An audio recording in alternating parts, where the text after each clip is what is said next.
Répondre à tous les appels téléphoniques que je reçois tous les jours.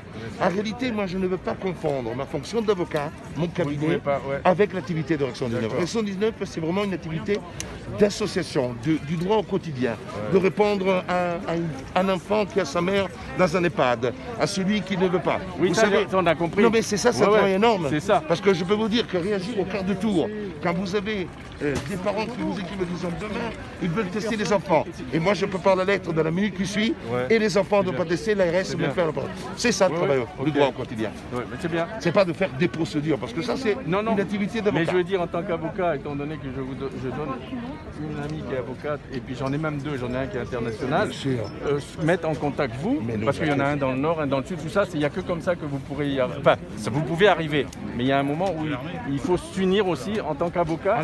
Pour le problème qui se pose, unir en tant qu'avocat, c'est très difficile. Parce qu'un avocat, quand il raisonne en tant qu'avocat, il raisonne en termes de son cabinet, de ses problèmes de chiffre d'affaires, de ce problème de paiement de charges. Ça n'a rien à voir que quand vous travaillez en tant qu'association pour défendre les intérêts des adhérents.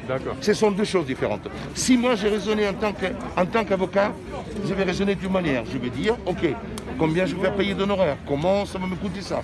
Alors qu'en tant qu'association, j'ai commencé à investir mon argent personnel dans le sens que je me suis payé les photocopies, les trucs, les actes, etc. Après, il y a aujourd'hui des cotisations qui sont versées par les adhérents. Aujourd'hui, ce que je fais, c'est que moi, je n'encaisse rien. Mais si je peux faire des choses pour les comptes, je le fais.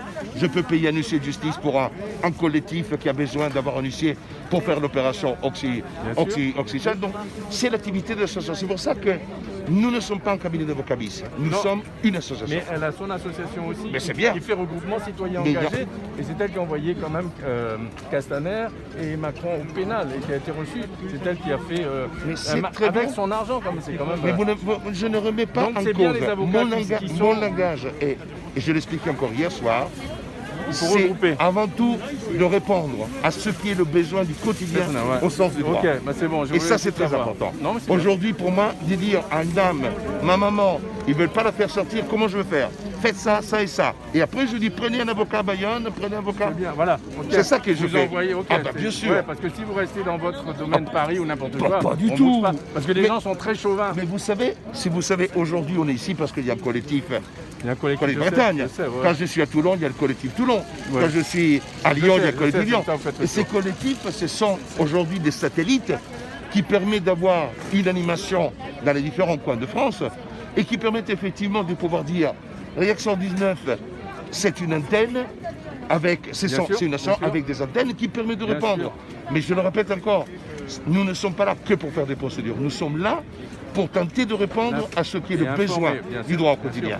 Quand les gens sont informés, ils n'ont pas besoin d'aller au tribunal. Mais vous savez que la première révolution, c'est le cerveau. C'est la critique. C'est le fait déjà d'entendre les choses et de les comprendre. Et de comprendre ce que veut dire un ARN messager. Comprendre est-ce que c'est un vaccin. Moi, je ne raisonne pas en termes médicaux. Moi, je raisonne en termes de droit. J'ai une définition de vaccin et je vois si ça correspond. Ça ne correspond pas. Donc, ce n'est pas un vaccin.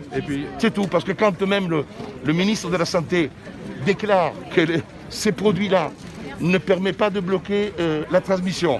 Ça n'immunise pas. Et ça, on ose appeler. Et quand on vous dit, alors, AstraZeneca, il faut d'abord le donner aux gens qui sont au moins de 50 ans. Après, quand on voit que ça crée des emmerdes, on dit maintenant, il faut le donner aux gens de plus de 55 ans. Et après, on sort du chapeau qu'on pourra utiliser Pfizer-BioNTech pour compléter. Non mais attendez, c'est où la règle du droit? C'est où la règle scientifique? Mais dans tous les vaccins, comme on dit, il y a l'ADN de fœtus humain qui prennent. Non, mais il y en a qui ont envie. Il faut aussi que les gens comprennent de dire... Mais le problème n'est pas celui-là. Le problème est vraiment le mécanisme qui est utilisé pour produire les anticorps. Et quand on dit que ça ne touche pas le noyau, c'est faux. C'est faux. Oui.